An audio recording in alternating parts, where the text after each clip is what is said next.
What is the number one question that mystifies scientists? Number one question. Mystifies scientists.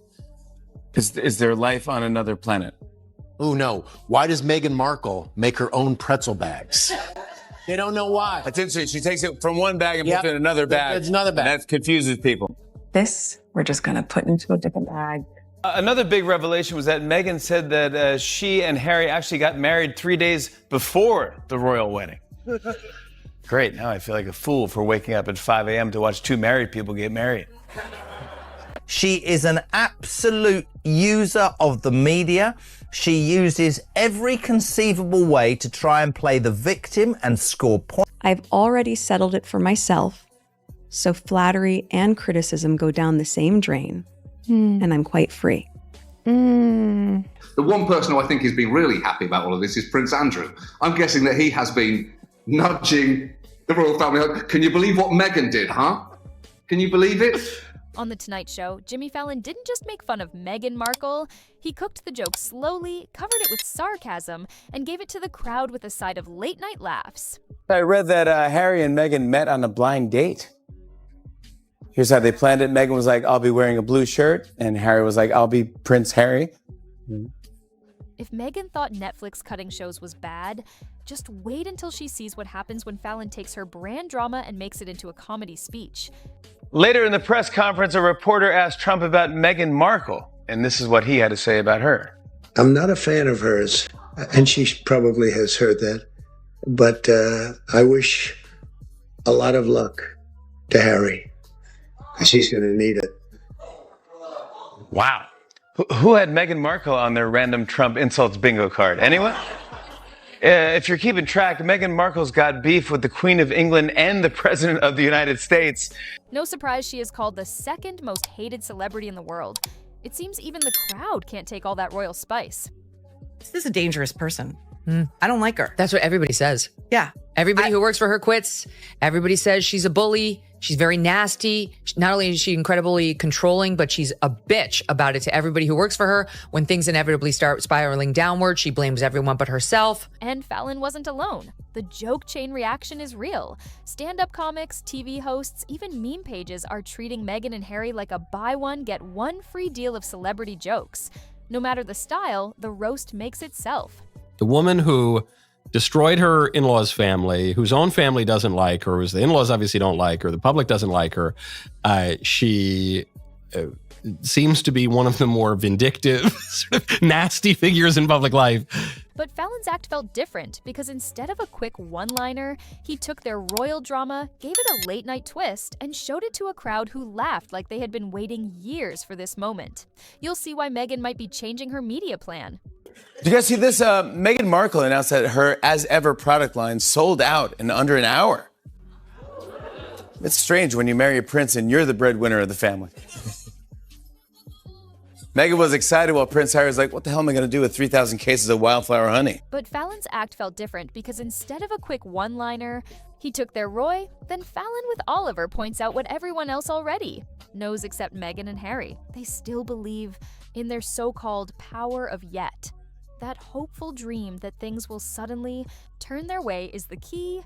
All drama gave it a late-night twist and showed it to a crowd who laughed like they had been waiting years for this moment. You'll see why Meghan might be changing her media plan. Power of yet. The power of yet. Then Fallon with Oliver points out what everyone else already knows except Meghan and Harry. They still believe in their so-called power of yet. That hopeful dream that things will suddenly turn their way is the key. Because that means the times might be changing around you and you are refusing to evolve. So I don't think they will change because I don't think they have the capacity to, but they obviously should. But Fallon shows that's not the power they should have. What they need is the power to change, the skill to grow, adjust, and keep up with the times. And since they keep repeating the same victim story, it's no surprise people now see them less like royalty and more like a show that never ends. And not shown to the public. I think that would have a lot of truths in it about Meghan and the bullying allegations or the revolving door of staff that she churns through, that she's had to sign NDAs. I mean, I don't want listen to this woman about truth, because the fact of the matter is she's a constant liar. Her whole brand is built on a spin of lies. And I don't trust a word that woman says. So I think that it is very, very low of her to insinuate that we should listen to her truth, or she wishes that other members of the royal family told truths. But then Samira Gill stepped in and did what many were waiting for, calling out the lies Meghan has been telling while also asking for the truth to be shown to everyone. It wasn't just another talk, it was a mic drop moment. In 1 second, she was breaking apart Meghan's carefully polished story, and in the next, she was holding up a mirror for the world to see exactly what was hiding behind the Royal Victim Act. What do I authentically, organically want to share? I go back to the authenticity, right? It's what I love and it's what I want to share. I wanted to do what felt authentic, but also to be authentic. And just when you think the roast is done, Samira Gill steps in again. This time going after Meghan's favorite word, authenticity. Yeah, I mean, I've got massive fatigue from the amount of stuff that she's foisting on us. It feels like every other week she's on this sort of unknown person's podcast, or somewhere making a post, or at a concert broadcasting her entire life out. I mean, for someone who yapped about privacy for so long, she's basically got the opposite of it. I mean, the way Samira went after Meghan's skill to annoy and tire out almost everyone was savage in the best way. It's like Meghan has made being unbearable into a full-time job. And Samira Gill showed up just to point it out. Truly, moments like this prove people are great at roasting Meghan's world. This is a joke, and I'm tired of some of these media outlets continuing to elevate this person when the reality is she's a grifter. Fake it till you make it. We don't accept that anymore. We want authenticity. But Samira is not the only one pulling back the layers. Now, it seems like every interviewer is slowly showing Meghan's real self to the public. And next is Kinsey Schofield, a well-known commentator who clearly shows the difference between the image Meghan tries to give the media and the truth underneath. A difference so big it changes everything. With Meghan Markle, the only thing she found was a rich, famous husband. If that's what constitutes being a founder, then sure, Meghan Markle's a founder. She found a mansion in Montecito to live in. She found a sit-down interview with Oprah to bash and shank her in-laws and accuse them of racism. But founding, putting your name on some cheap jellies, jams, and dog biscuits, I don't know, sounds like a fall from grace for me. And she didn't stop there. She went full roast mode, saying Meghan's presence was proof of how badly she wasted an opportunity that could have gone to someone who really deserved it. Let's be real. Marrying into royalty gave her the kind of access most people only dream of. Yet, instead of using it well, she managed to ruin it completely. While people working so hard still can't get a chance like that. Now, that's unfair. What a missed opportunity. What a waste of oxygen. What a waste of our time, if I'm being quite honest with you. How many people are going to give this woman a do-over? I've never seen somebody fail up as much as I've seen Meghan Markle fail up. And there is just little to no effort. Everything she does is just... What Kinsey saw was also noticed by many others, like Megyn Kelly, who said it perfectly. Meghan has nothing truly earned by her own name. Everything she has comes from the royal title she once said she would leave behind. And Meghan shared that truth in the most brutally roasted way possible. You're marrying the monarchy. What did you think it was going to be like? Well, I didn't do any research about what that would mean. You didn't do any research? No. I've never looked up my husband online. What? And the roast reached a new level when Stephen Colbert, host of The Late Show, joined in, making fun of how the Duchess acted like she didn't know what she was signing up for. Yeah, just like she didn't know she had to bow to the Queen. Next, she'll say she didn't know the royal family lives in castles. Let me introduce you to this thing called Google, okay? Over there, I think it's called Lori. It's full of useful information. For instance, turns out your husband knew Princess Di. That might have been a hint that this was going to be a rough gig. Then came Stephen Colbert's reality check. Sharp, funny, and straight to the point. It hit hard on Meghan's I had no idea act, showing that her royal unawareness wasn't just silly, it was comedy gold. Also, while you're Googling, you might want to try the combo Andrew, Island, and Epstein. And wait, that's not even the end of it. Colbert went even further, giving Meghan a homework list of other royal people to search on Google.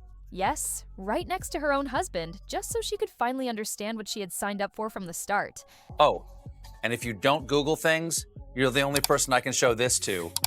It's a cat who plays the electric piano. You had to be there. In 2007. And that's it. Colbert totally destroyed her, roasting her to the core. That's what happens when you start talking without doing your homework. You get burned. Her so-called authentic act didn't just fail, it came with the fire station's number taped right on it. No, I really am a middleman for jars of jam and tiny yogurts. What? He works for Meghan Markle. Yes. Really My dad tiny jams, harvestable jams. Yes, exactly. Made from the oils of Montecito. If Jimbo Reynolds wasn't dead, I would say he is Meghan Markle. Adjacent. And if you thought this was the funniest part, get ready, because now we have Ryan Reynolds and Conan O'Brien talking about Meghan's jam. Yes, the Deadpool star and the king of late-night jokes decided to take a look at her royal fruit spread. Spoiler, it's less natural luxury and more PR smoothie with a side of delusion. The way they act, everything has been, abused by the public, by the press, by the royal family. So much in love. Move on. Get a life. Move on. And they just can't seem to, because their living is by telling their truth on the royal family. That's how they make their living. And just when you think the fire is fading, Sharon Osbourne walks onto Piers Morgan's set to spill the tea on his show. She almost gift-wrapped the truth Meghan and Harry tried to avoid. And believe me, once you hear it, you'll see why this royal truth is the only thing still keeping their spotlight on. Why does Meghan Markle make her own pretzel bags? They don't know why. That's interesting. She takes it from one bag and puts it in another bag. There's another bag. And that confuses people. They don't know why. Okay, understood. Ready? Understood. Yeah. And for the big finish, Jimmy Fallon takes the stage. This time to talk about Meghan's so-called cooking show talent. Let's just say his face looked like he had just been served Meghan's special. A plate full of self-praise, overcooked drama, and no real content. Exactly what Netflix numbers showed, and what most viewers felt too. Oprah's bombshell interview with Prince Harry and Meghan Markle. Oprah started it off like, then Meghan cut right to the chase. She was like, We'll never be royal. so she and Harry packed their bags and told the royal family, bye. Fortunately, Tyler Perry gave the couple a place to live. He was like, Oh, won't you stay with me? And honestly, after all the drama, awkwardness, and self-importance, that's exactly the flavor we were all waiting for. Oh my God. Oh my God. It's like, it's so inauthentic. This is why she was never going to be more than like a D-list actress on a basic cable show. She can't. The one thing she is dying to sell to us is relatability. The one thing she is dying for more than anything is for us to love her and want to be like her. And she can't get it across. And it's not only Jimmy Fallon. Every late-night host who talked about the Meghan and Harry story joined in, giving some of the funniest and sharpest jokes you could think of. From small jokes to big insults, they showed everyone why these two are such easy targets for comedy. If you enjoyed this roast, don't forget to like, subscribe, and leave a comment sharing your favorite joke. Stay tuned for more funny takes on royal drama, celebrity breakdowns, and all the moments that make the news coming up next on this channel.